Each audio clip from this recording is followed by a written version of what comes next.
అందరికీ నమస్కారం అండి. 2 నిమిషాలు మాట్లాడతాను, ఎక్కువ మాట్లాడనండి. ఎవరైనా ఇబ్బంది పెట్టను. మన సినిమా ఫస్ట్ అనుకునేది ఏంటంటే, మన భారతదేశం వసుదైక కుటుంబం. అలాంటి వసుదైక కుటుంబంలో తెల్లవారితే రాజు అవ్వాల్సిన రాముడిని నువ్వు రాజ్యం వదిలి అడవికి వెళ్ళాలని తండ్రి చెప్తే, ఎందుకు వెళ్ళాలి అని కూడా ప్రశ్నించకుండా వెళ్ళే అంత పుణ్యభూమి, తండ్రి మాటలు గౌరవించే కొడుకు ఉన్న భూమి. అలాగే అన్న జోదంలో ఓడిపోయి రాజ్యాన్ని కోల్పోయి అడవులకు వెళ్ళాలి, అజ్ఞాతవాసం చేయాలి, అరణ్యవాసం చేయాలంటే మేమెందుకు చేయాలి అని అడగకుండా ఆయనతో పాటు అనుసరించిన పాండవులు జన్మించిన కర్మభూమి.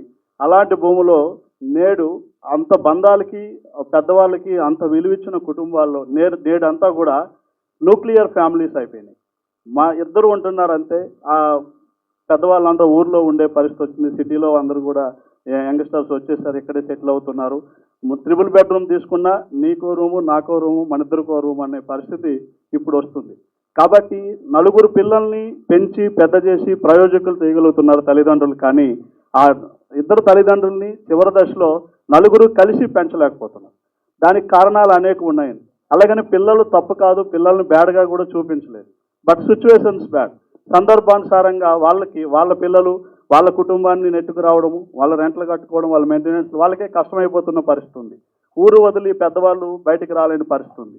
ఈ నేపథ్యంలో ఇప్పుడంతా కూడా జనరేషనే కాదండి, మొత్తం ఈ 90 జనరేషన్ కూడా అందరికీ కూడా కనెక్ట్ అయ్యే సినిమా. ఆ జనరేషన్ ఈ జనరేషన్ లేదు, మొత్తం ఇప్పుడు ప్రజెంట్ నడుస్తున్నదే ఇది నడుస్తుంది. చాలామంది తల్లిదండ్రులు ఆస్తులు ఉన్నా సరే ఊర్లో బతకలేని పరిస్థితి వచ్చింది. పిల్లలు లేరు, ఏం చేయాలో తెలియని పరిస్థితి. కష్టం వచ్చినా నష్టం వచ్చినా ఫోన్లో మాట్లాడుకోవాలి తప్ప ఇంకొక దారి లేని పరిస్థితి వచ్చింది. ఒక తండ్రి గొప్పతనం మన సినిమా చూసిన తర్వాత ఖచ్చితంగా ఎలాంటి మనిషి అయినా బయటకు వచ్చి వాళ్ళ నాన్నగారికో అమ్మగారికో ఫోన్ చేసి మీరు ఎలాగున్నారో నాన్న అని అడిగే పరిస్థితి తప్పకుండా వస్తుందండి.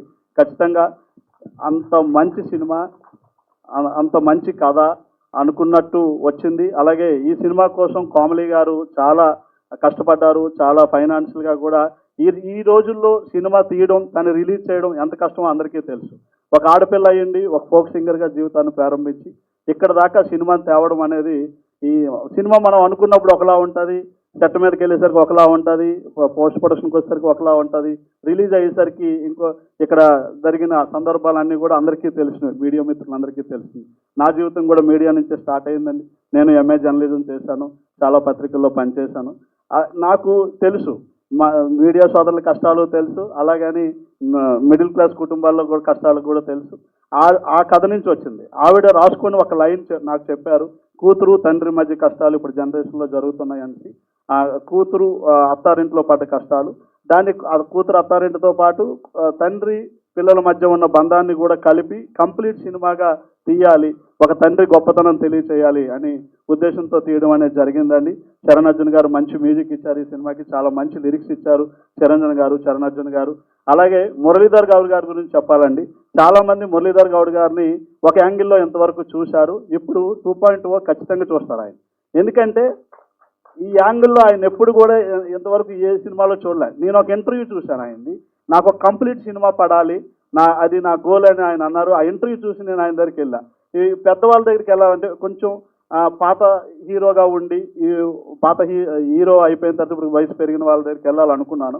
కానీ ఇతను సెట్ అవుతారు అనే ఉద్దేశంతో ఆయన దగ్గరికి వెళ్ళగానే సారు కూడా కథ నచ్చి ఒప్పుకున్నారు. ఒప్పుకున్న దానికి కన్నా ఎక్కువగా ఆయన సోల్ పెట్టి పనిచేశారు, చాలా కష్టపడ్డారు. మనం ఏం చెప్పినా సరే నో చెప్పలేదు, చాలా ఒబీడియంట్గా, చాలా డీసెంట్గా కథకి ప్రాణం పెట్టి పనిచేశారు. చూడగానే మనకు అనిపిస్తుంది. మేము రామానాయుడు స్టూడియోలో ప్రివ్యూ చేసేటప్పుడు కొద్దిగా దృఢంగా, అంటే కొద్దిగా చిన్న వాటికి స్పందించిన ఆడవాళ్ళు ఉంటారు కొంతమంది, అంటే కొద్దిగా బలంగా ఉన్న మనుషులు, అన్ని కష్ట నష్టాలు చూసిన మనుషులు కొంతమందిని పిలిచాం. ఒక లాయర్ గారిని, ఒక పొలిటీషియన్ని, అలాగే ఇంకొక మాజీ నక్సలైట్ ఒక ఆవిడని పిలిచి సినిమా చూపించి, వాళ్ళందరూ సినిమా చూసిన తర్వాత ఆయన కాళ్ళకి దండం పెట్టారు. సార్ ఇంత బాగా చేశారు మీరు, ఇంత బాగుంది సినిమా అని చెప్పేసి. అంటే అది యాక్టింగే కావచ్చు, కానీ వాళ్ళే కనెక్ట్ అయ్యారంటే ఖచ్చితంగా ప్రతి ఒక్కరు కనెక్ట్ అవుతారనే నమ్మకం నాకు బలంగా అనిపించిందండి. ఇంకా నేను చెప్పాల్సింది మన దివిజ గారి గురించి, హీరోయిన్ గారి గురించి. నేను ఫస్ట్ ఒక చిన్న వెబ్ సిరీస్లో అమ్మాయిని చూశాను. చూసి ఈ అమ్మాయి ఎవరు అని ఎంక్వైరీ చేస్తున్న క్రమంలో ప్రభాకర్ సార్ వాళ్ళ అమ్మాయి అని తెలిసింది. ప్రభాకర్ సార్ అమ్మాయి అనగానే నేను కొత్త డెబ్యూ డైరెక్టర్ని, నాతో చేస్తారో చేయరో తెలియదు. ప్రభాకర్ గారు అనగానే చాలా మంది నన్ను భయపెట్టేశారు. అమ్మ నువ్వు ప్రభాకర్ గారితో మాట్లాడలేవు, ఆయన్ని కోఆపరేట్ చేయరు, అది ఇది అని సార్. కానీ అవన్నీ ఖచ్చితంగా అబద్ధాలండి. నాతో చాలా సాఫ్ట్గా, చాలా డీసెంట్గా సినిమా ఆద్యాంతం కూడా ఆయన ట్రావెల్ అయ్యారు. అంతా నాతో కొలాబరేట్ అయ్యి వర్క్ చేశారు, ప్రతి విషయంలో కోఆపరేట్ చేశారు. అలాగే మేము ఫస్ట్ రోజు వైజాగ్ రామానాయుడు స్టూడియోలో సినిమా ప్రారంభించిన రోజు, ఆ రోజు ఇక్కడి నుంచి అక్కడికి వెళ్తే వెదర్ బాగోక ఆ ఫ్లైట్ మళ్ళీ రిటర్న్ వచ్చేసింది. నైట్ టైం, రాత్రి 12 అయిపోయింది.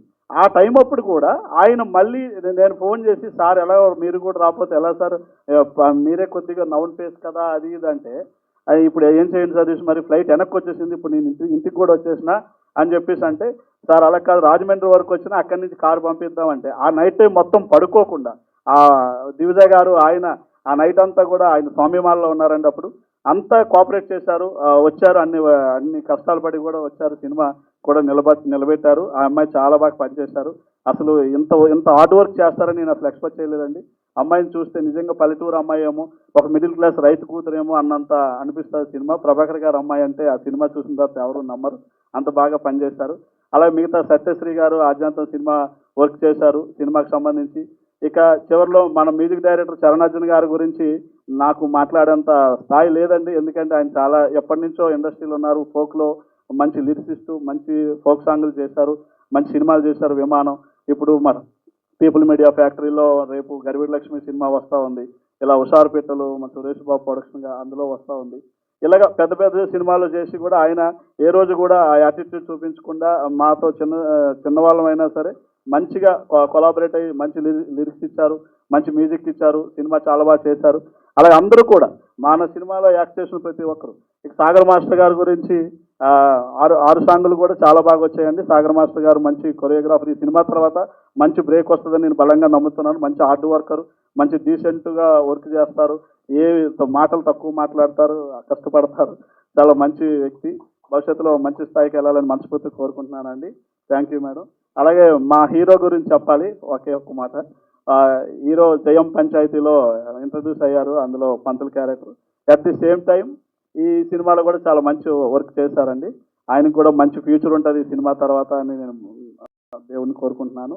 Thank you madam. అందరూ ఇంకెవరు ఆష్ని గారు, అలాగే సత్యశ్రీ గారు, ఇంకా మా రెండో ప్రొడ్యూసర్ గారు అంటే సోమేష్ సారిపల్లి గారు. ఆయనకి సినిమా ప్రపంచం తెలియదు, నా మీద నమ్మకంతో డబ్బులు పెట్టారు.